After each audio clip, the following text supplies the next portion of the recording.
Hi all, welcome to Mint. Degree prelims എക്സാംസൊക്കെ അടുത്തു തുടങ്ങി. അപ്പോൾ നല്ല രീതിയിലൊക്കെ പ്രിപ്പയർ ചെയ്ത് വന്ന ആളുകളും അല്ലാത്തവരൊക്കെ ഉണ്ടാവും. എന്നാലും നല്ല രീതിയിൽ പരീക്ഷ എഴുതാൻ ശ്രമിക്കുക. പരീക്ഷയൊക്കെ കഴിഞ്ഞതിന് ശേഷം നമ്മൾ സ്വന്തമായിട്ടൊരു അവലോകനം നടത്തുമല്ലോ. നമുക്ക് ഈ എക്സാമിൽ എങ്ങനെ പെർഫോം ചെയ്യാൻ സാധിച്ചു, എങ്ങനെയുണ്ട്, ഇനിയിപ്പം നമ്മൾ മെയിൻസ് എത്തുമോ അല്ലേ, അങ്ങനെയൊക്കെ നമ്മൾ വിലയിരുത്തുമല്ലോ. ആ ഘട്ടത്തിൽ നല്ല രീതിയിൽ പ്രിലിംസൊക്കെ എഴുതി പാസ്സായിട്ടുള്ള ആൾക്കാർ മെയിൻസിന് വേണ്ടി പഠിക്കുക. അല്ലാത്ത ആൾക്കാർ എന്ത് ചെയ്യരുത്, നിരാശപ്പെടരുത്. മറ്റ് വരുന്ന എക്സാമിന് വേണ്ടിയിട്ട് ഇപ്പോഴേ തന്നെ എന്ത് ചെയ്യണം, പ്രിപ്പറേഷൻ ആരംഭിക്കണം. അങ്ങനെ ഡിഗ്രി ലെവൽസിന് വേണ്ടിയിട്ട് ഇനി മറ്റൊരു സുവർണ അവസരം, അതായത് ഡിഗ്രി ക്വാളിഫിക്കേഷൻ ഉള്ളവർക്ക് നല്ലൊരു അവസരമാണ് ഇനി വരുന്ന കമ്പനി ബോർഡ് അസിസ്റ്റൻ്റ് എന്ന് പറയുന്നത്.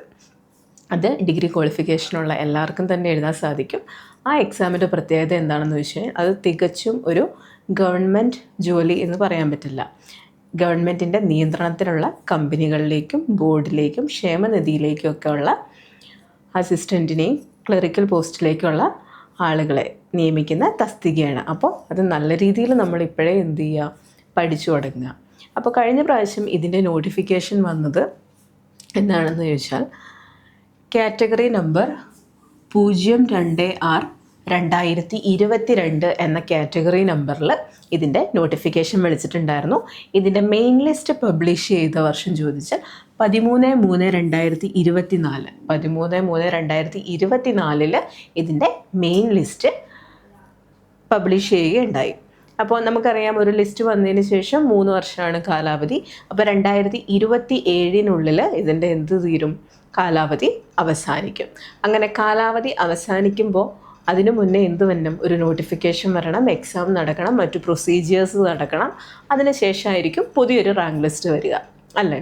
അപ്പോൾ എന്തായാലും ഇതിൻ്റെ നോട്ടിഫിക്കേഷൻ എന്ന് പറയുന്നത് ഈ 2025 അവസാനത്തോടു കൂടി അല്ലെങ്കിൽ 2026 ആദ്യ മാസം നമുക്ക് എന്ത് ചെയ്യാം, പ്രതീക്ഷിക്കാവുന്നതാണ്. ഈ കമ്പനി ബോർഡിൻ്റെ ഏറ്റവും വലിയൊരു പ്രത്യേകത എന്താണെന്ന് ചോദിച്ചു കഴിഞ്ഞാൽ നല്ല രീതിയിൽ നിയമനം നടക്കുന്ന ഒരു പോസ്റ്റാണ് ഇത്, കമ്പനി ബോർഡ് അസിസ്റ്റൻ്റ്. അപ്പോൾ ഇതിൻ്റെ അഡ്വൈസ് പോയേക്കുന്നത് നോക്കിയാൽ നമുക്ക് മനസ്സിലാവും. അവസാനമായിട്ട് പോയത് 17/1/2023. ടോട്ടൽ അഡ്വൈസ് പോയിരിക്കുന്നത്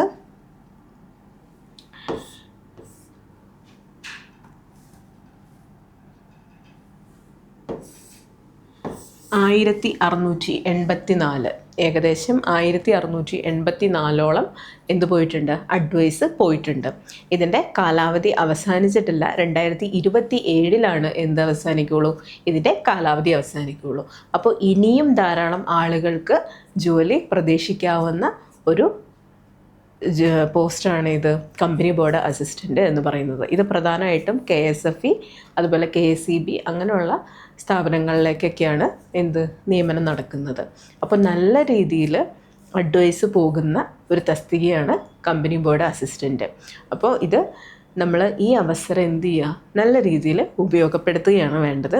അപ്പോൾ ഇനി എക്സാം എഴുതാൻ നല്ല രീതിയിൽ പ്രിപ്പയർ ചെയ്ത് എക്സാം അറ്റൻഡ് ചെയ്യാൻ സാധിക്കാത്ത ആൾക്കാർ വിഷമിക്കരുത്. മറിച്ച് ഇപ്പോഴേ തന്നെ എന്ത് ചെയ്യുക, പഠനം മുന്നോട്ട് കൊണ്ടുപോവുക.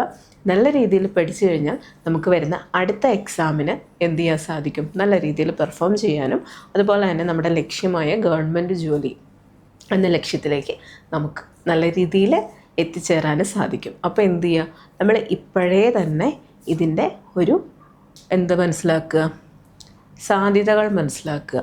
നല്ല രീതിയിൽ എന്ത് നടക്കുന്നുണ്ട്, അഡ്വൈസ് പോകുന്നുണ്ട്, നിയമനങ്ങൾ നടക്കുന്നുണ്ട് എന്നുള്ള കാര്യം നമ്മുടെ മൈൻഡിൽ വയ്ക്കുക. അത് വെച്ചിട്ട് തന്നെ വേണം നമ്മൾ എന്ത് ചെയ്യാൻ, അതിന് വേണ്ടിയിട്ട് ഇപ്പോഴേ പരിശീലിക്കാൻ. അപ്പോൾ ഓർക്കുക, ഇനി വരുന്ന എക്സാംസൊക്കെ എല്ലാവർക്കും നല്ല രീതിയിൽ എഴുതാൻ സാധിക്കട്ടെ. അതിനോടൊപ്പം തന്നെ എന്ത് ചെയ്യുക, നന്നായിട്ട് പ്രിപ്പയർ ചെയ്ത് വരുന്ന ആൾക്കാർ പഠനം നിർത്താതെ അടുത്ത എക്സാമിനും കൂടെ വേണ്ടിയിട്ട് ഇപ്പോഴേ നല്ല രീതിയിൽ പഠിച്ചു തുടങ്ങുക. നല്ല രീതിയിൽ പ്രിപ്പറേഷൻ നടക്കാത്തവർ അല്ലെങ്കിൽ നല്ല രീതിയിൽ കൊണ്ടുപോകാൻ സാധിക്കാത്ത ആൾക്കാർ വിഷമിക്കാതെ എന്ത് ചെയ്യുക, ഇനി വരുന്ന എക്സാംസിനെ കുറിച്ച് ഓർക്കുക. അത് നല്ല രീതിയിൽ പെർഫോം ചെയ്യണം എന്ന് നമുക്ക് തന്നെ ഒരു വാശി വേണം. ആ വാശിയുടെ പുറത്ത് നമ്മൾ ഇപ്പോഴേ എന്ത് ചെയ്യുക, പഠിച്ചു തുടങ്ങുക. അപ്പോൾ ഓർക്കുക, കമ്പനി ബോർഡ് അസിസ്റ്റൻ്റ് എന്ന് പറയുന്നത് ഡിഗ്രി ക്വാളിഫിക്കേഷൻ ഉള്ളവർക്ക് നല്ലൊരു സുവർണ അവസരമാണ്. ഇതിൻ്റെ സാധ്യതകളൊക്കെ മനസ്സിലാക്കി തന്നെ എന്ത് ചെയ്യുക, നമ്മൾ നല്ല രീതിയിൽ ഇപ്പോഴേ പഠിച്ചു തുടങ്ങുക. അപ്പോൾ മറ്റൊരു വീഡിയോയുമായി വീണ്ടും കാണാം. അതുവരെ താങ്ക് യു.